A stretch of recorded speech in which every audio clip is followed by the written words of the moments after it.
Hello my dear friends, welcome to Hauntra.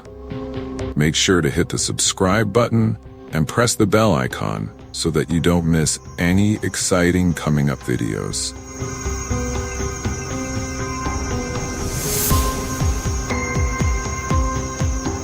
A struggling artist, Arun, attends an auction to find cheap furniture for his studio. Among the items, a peculiar antique chair catches his eye. Dark wood with intricate carvings that seem to shift under the light. The auctioneer warns bidders that the chair has a disturbing history, but Arun dismisses it as theatrics. He wins the chair for an unbelievably low price.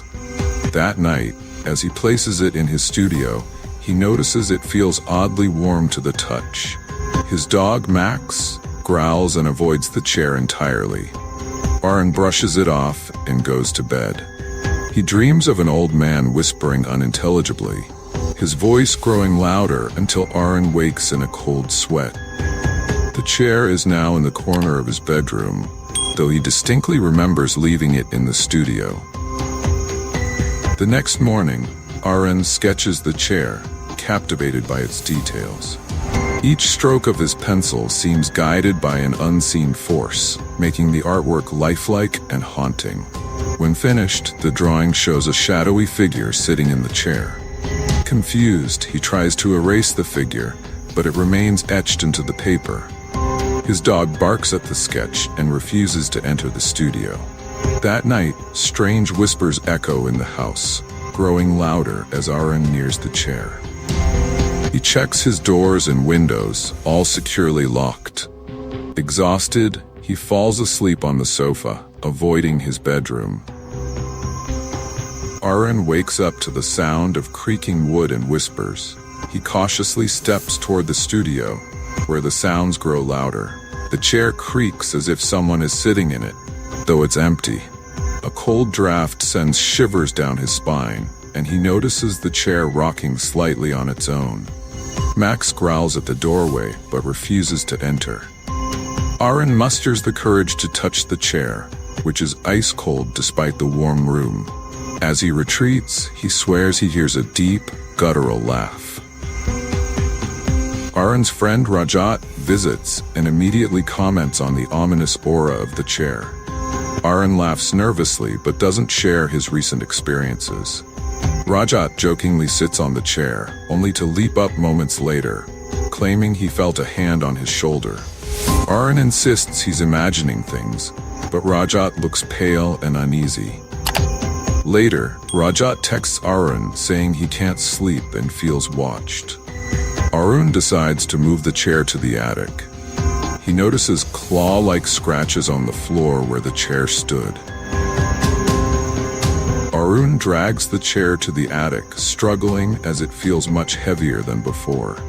The attic is dusty and dimly lit, filled with old boxes and forgotten memories. He places the chair in the corner and covers it with a sheet. As he turns to leave, he catches movement from the corner of his eye, shadows shifting unnaturally. Ignoring it, he locks the attic door and returns downstairs. That night, he dreams of being trapped in the attic, the chair pulling him closer. He wakes up screaming, with deep scratches on his arms. Rajat shows up unannounced, claiming he's been hearing whispers since he sat in the chair. He reveals fresh claw marks on his back, which he cannot explain. Arun shares his experience, and the two agree to investigate the chair further. They climb to the attic, and Arun hesitates before unlocking the door. Inside, they find the sheet removed and the chair positioned in the center of the room. Rajat refuses to stay any longer, leaving Arun alone with the growing dread. Arun searches online for information about the chair and discovers a chilling photo of its original owner, a stern-looking woman who died under mysterious circumstances. The article mentions multiple deaths in homes where the chair was kept. Arun realizes he's now part of the cursed legacy. As he stares at the screen, the photo glitches, and the woman seems to turn her gaze toward him. The power cuts out, plunging the room into darkness. Desperate, Aaron contacts a team of paranormal investigators. The team arrives with equipment and immediately senses a malevolent presence. They set up cameras and motion sensors around the chair. One investigator sits in the chair for an experiment, but quickly screams, claiming to feel invisible hands choking him. The equipment malfunctions, and a cold wind blows through the attic, despite the sealed windows. The team advises Aaron to destroy the chair, but warns that it might worsen the curse. Aaron decides to burn the chair, despite the paranormal investigators' warnings. He drags it outside to the backyard, pours gasoline over it, and lights a match. As the flames consume the wood, an ear-piercing shriek fills the air, and the fire suddenly extinguishes itself. The chair remains intact, not a single mark on it. Aaron stumbles back in shock as the air grows colder around him. He feels a heavy presence pressing down on his chest, forcing him to his knees. The chair's carvings seem more sinister, resembling anguished faces. Aaron runs inside, locking the door behind him as the whispering voices return. The next morning, Aaron finds the chair back in his living room, despite locking it in the attic the night before. He stares in disbelief, noticing that the scratches on the floor now resemble claw marks leading to the chair. Max whimpers, refusing to enter the room. Aaron decides to tie the chair with ropes and chains, but as soon as he steps away, the bindings snap as if pulled apart by invisible hands. Exhausted and terrified, he calls Rajat, begging for help. Rajat reluctantly agrees to stay the night. That night, Rajat and Aaron sleep in the same room, leaving the chair unattended in the living room. Rajat wakes up screaming, claiming he dreamt of being tied to the chair while shadowy figures whispered in his ears. Aaron admits he's been having similar nightmares for weeks. When they go to check the chair, they find scratch marks on the walls surrounding it. One scratch resembles a crude drawing of a man screaming. Rajat suggests contacting a priest, but Aaron fears it may provoke the entity further. A local priest agrees to bless the house and examine the chair. As he sprinkles holy water on the chair, the room shakes violently, and the water evaporates mid-air. The priest tries to chant prayers, but his voice falters as the air becomes suffocatingly heavy. He warns Arun that the chair is tied to a powerful, vengeful spirit, and may be a conduit to something darker. Arun pleads for help, but the priest says the curse can only be broken by confronting the entity.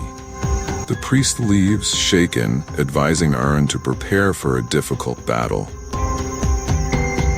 That night, Arun dreams of the chair again, but this time, the shadowy figure in the dream steps out of it. The figure is tall and grotesque, with hollow eyes and a gaping mouth. It whispers Arun's name, promising him torment if he doesn't complete the ritual. When Arun wakes, he finds scratches on his arms spelling out the word ritual. Max is nowhere to be found, and Arun panics. Calling out for his dog, he hears faint barking coming from the attic and hesitantly goes upstairs, where he finds Max cowering under the chair. Determined to end the nightmare, Arun digs deeper into the chair's history. He discovers it was crafted by a notorious occultist in the 1800s who used it for rituals involving human sacrifices. Each owner of the chair met a violent end, often after seeing shadowy figures or hearing whispers. Arun realizes he has become the next victim in the chair's cursed lineage. He also learns that the only way to break the curse is to reenact the ritual and destroy the spirit tethered to the chair. The thought fills him with dread, but he feels he has no other choice. Arun gathers the materials needed for the ritual: candles, symbols drawn in chalk, and a ceremonial knife. He sets everything up in the attic, feeling the air grow heavier with each passing moment. Max refuses to stay in the room, barking frantically from the doorway. Aaron lights the candles and begins chanting the incantations he found in the occultist's notes. The shadows in the room twist and converge around the chair, and the carvings seem to writhe like living things. As Aaron finishes the chant, the room falls silent, and the chair begins to glow ominously. As the ritual progresses, the shadowy figure from Aaron's dreams materializes, emerging from the chair. It towers over him, its hollow eyes filled with malice. The figure demands Aaron's soul, claiming it has been bound to the chair for centuries. Aaron musters his courage and continues chanting, holding the ceremonial knife tightly. The figure shrieks and lunges at him, but it's stopped by the circle of symbols. The chair shakes violently, its carvings glowing red as the entity grows angrier. The entity grows more aggressive, throwing objects around the attic and trying to break the circle. Aaron's voice wavers, but he presses on, reciting the final part of the ritual. The chair begins to crack, releasing bursts of dark energy. The entity howls in rage, its form becoming less distinct.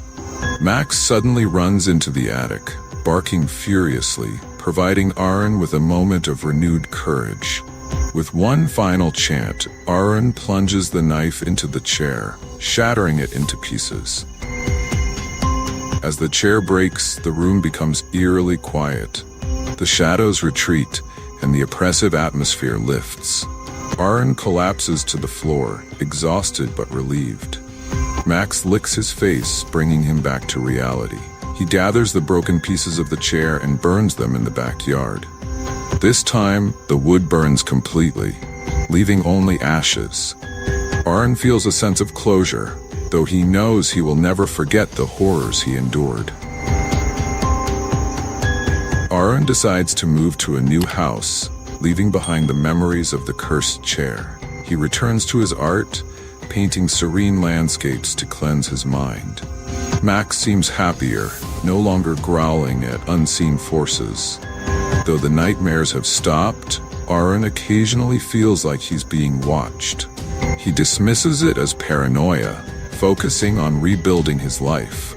However, he notices that one of his paintings seems to resemble the chair, though he doesn't remember painting it. Months later, a new auction advertises an antique chair with intricate carvings, claiming it to be a rare find. The description mentions an unusual warmth to the wood and a haunting backstory. Aaron stumbles upon the listing online and freezes.